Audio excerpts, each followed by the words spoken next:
نحمدہ و نصلی علی رسولہ الکریم اما بعد فاعوذ باللہ من الشیطان الرجیم بسم اللہ الرحمن الرحیم رب اشرح لی صدری ویسر لی امری واحلل عقدۃ من لسانی یفقہوا قولی۔ السلام علیکم ورحمۃ اللہ وبرکاتہ۔ صراط مستقیم میں آپ سب کو خوش آمدید۔ پچھلے سبق میں ہم لوگوں نے پڑھا تھا کہ بنی اسرائیل کی ایک بستی میں ایک شخص کا قتل ہو گیا تھا اور اس کے قاتل کا پتہ نہیں لگ رہا تھا۔ اللہ تعالیٰ نے موسیٰ علیہ السلام کو حکم دیا کہ انہیں گائے ذبح کرنے کی تلقین کرو۔ اس گائے کی ہڈی جب مردے کو چھوؤ گے تو وہ مردہ اپنے منہ سے اپنے مقتول کا نام بتا دے گا۔ اب بنی اسرائیل کے دلوں میں گائے اور بچھیا کی محبت جو ہے وہ بہت پہلے سے موجود تھی۔ وہ گائے کو قابل پرستش سمجھتے تھے۔ انہیں یہ حکم بہت ہی عجیب لگا۔ اب ہم نے پڑھا کہ وہ کس طرح سے ٹال مٹول اور ہیلے بہانے بنا کر اس حکم سے بچنے کی کوشش کر رہے ہیں۔ ہمارا آج کا سبق آیت نمبر 70 سے لے کر آیت نمبر 75 تک ہے۔ ابھی ہم اس ہی واقعے کو آگے کنٹینیو کریں گے۔ تو شروع کرتے ہیں آیت نمبر 70 سے۔ بسم اللہ الرحمن الرحیم۔ آیت نمبر 71۔ قال انہ یقول انہا بقرۃ لا ذلول تثیر الارض ولا تسقی الحرث مسلمۃ لا شیۃ فیہا قالوا الآن جئت بالحق فذبحوها وما کادوا یفعلون۔ موسیٰ علیہ السلام نے کہا کہ وہ گائے ایسی ہونی چاہیے جس سے خدمت نہ لی جاتی ہو، وہ نہ تو زمین جوتتی ہو اور نہ کھیتی کو پانی پلاتی ہو، صحیح و سالم ہو، اس میں کوئی داغ نہ ہو۔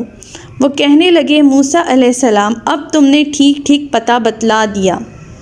اتنی لیت و لعل کے بعد انہوں نے گائے ذبح کی، جبکہ معلوم ایسا ہو رہا تھا کہ وہ یہ کام نہیں کریں گے۔ اس قوم نے گائے ذبح کرنے کے بارے میں جتنے سوال کرتی گئی اتنی ہی اپنے اوپر پابندیاں بڑھاتی گئی۔ اتنی ہی پابندیوں کے بعد بس اب ان کے ہاں صرف ایک ہی گائے رہ گئی تھی جو تقریباً سنہری رنگ کی بے داغ اور جوان تھی، اور ایسی ہی گائے ہوتی تھی جسے پوجا پاٹ کے لیے منتخب کیا جاتا تھا۔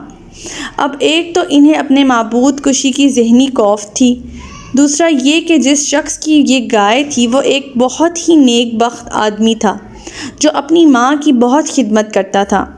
جب اسے اس کی اہمیت معلوم ہوئی تو اس نے منہ بھر کر اس گائے کے دام مانگے۔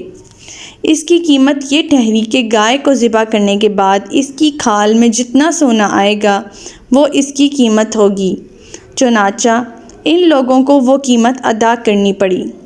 اتنے سوال اور جواب کے بعد انکار یا مزید کٹ جہتی کرنا بھی محال تھا، اور اس کے بعد بالآخر انہیں اس گائے کو ذبح کرنا ہی پڑا۔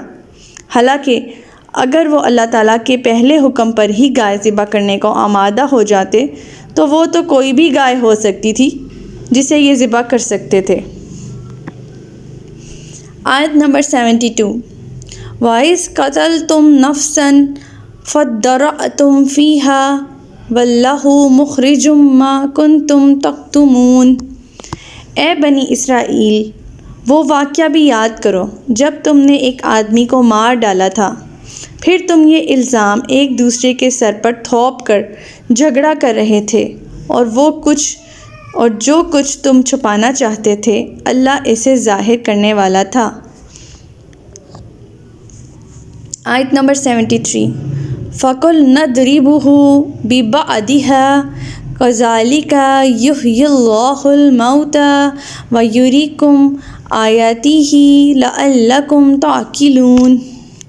سو ہم نے حکم دیا کہ اس ذبح شدہ گائے کے گوشت کا ایک ٹکڑا مقتول کی لاش پر مارو۔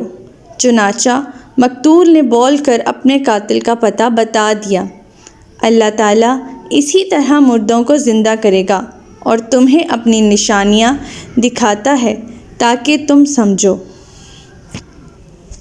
اب قاتلوں کا جرم صرف یہی نہ تھا کہ انہوں نے مال و دولت کے لالچ میں آ کر اپنے چچا کو قتل کر ڈالا تھا، بلکہ ان کا دوسرا جرم یہ تھا کہ لاش کو کسی دوسرے شخص کے دروازے پر پھینک دیا تھا تاکہ ان پر شک نہ ہو سکے، اور تیسرے یہ کہ خود شبہ سے بچنے کی خاطر اس قتل کا الزام دوسروں کے سر پر تھوپ رہے تھے۔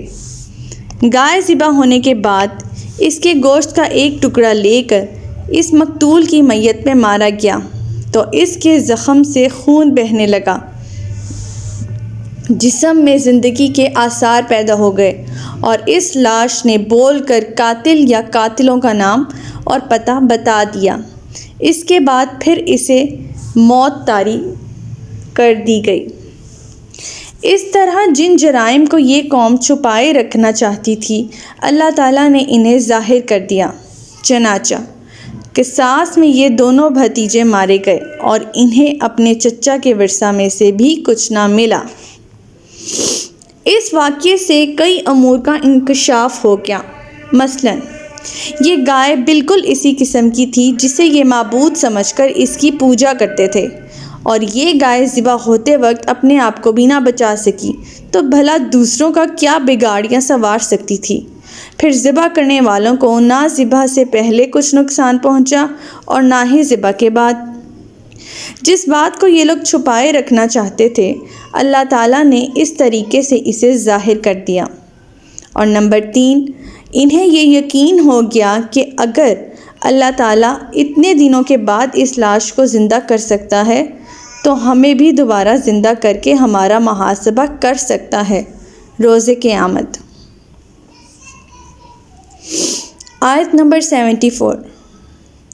ثم قست قلوبکم من بعد ذلک فہی کالحجرۃ او اشد قسوۃ وَإِنَّ مِنَ الْحِجَارَةِ لَمَا يَتَفَجَّرُ مِنْهُ الْأَنْهَارُ وَإِنَّ مِنْهَا لَمَا يَشَقَّقُ فَيَخْرُجُ مِنْهُ الْمَاءُ وَإِنَّ مِنْهَا لَمَا يَهْبِطُ مِنْ خَشْيَةِ اللَّهِ وَمَا اللَّهُ بِغَافِلٍ عَمَّا تَعْمَلُونَ۔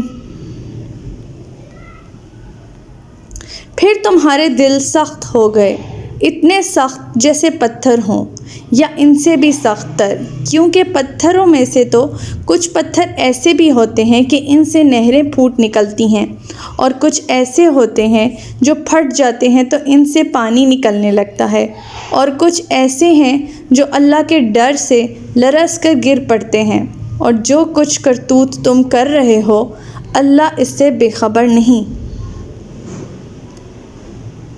یعنی یہ معجزہ اور کئی سابقہ معجزات دیکھنے کے بعد بھی اگر تمہارے دل میں خوف خدا پیدا نہیں ہوا، بلکہ تمہارے دل مزید سخت سے سخت تر ہوتے چلے گئے ہیں، بلکہ پتھروں سے بھی زیادہ سخت ہو گئے ہیں، کیونکہ کچھ پتھر یعنی پہاڑ تو ایسے ہیں جن سے نہریں پھوٹتی ہیں اور وہ عام لوگوں کے لیے نفع کا سبب بنتے ہیں، اور کچھ ایسے ہیں جن سے کوئی چشمہ ہی جاری ہو جاتا ہے، اور یہ پہلے کی نسبت گو کم نفع بخش ہیں، تاہم نفع بخش ضرور ہیں، اور گرنے والے پتھروں میں اللہ کا خوف اور تاثر موجود ہوتا ہے، مگر تم جیسی نافرمان قوم لوگوں سے دوسروں کو کچھ فائدہ پہنچنے کی کیا توقع ہو سکتی ہے، جن کے دلوں میں اللہ کا ڈر قطعاً ختم ہو چکا ہے۔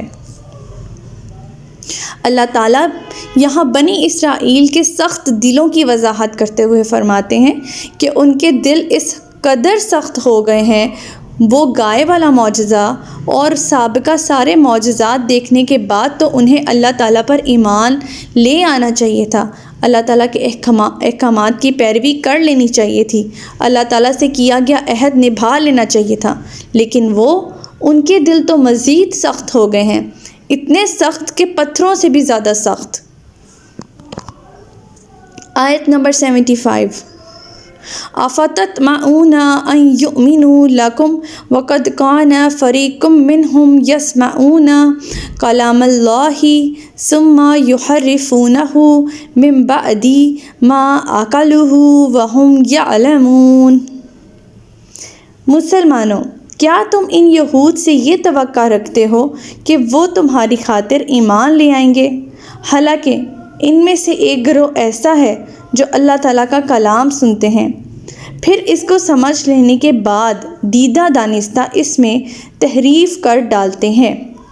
اب بنی اسرائیل سے خطاب ہو رہا تھا پچھلی آیات میں، یہاں بالکل اللہ تعالیٰ نے مسلمانوں سے مخاطب ہوتے ہوئے فرمایا ہے۔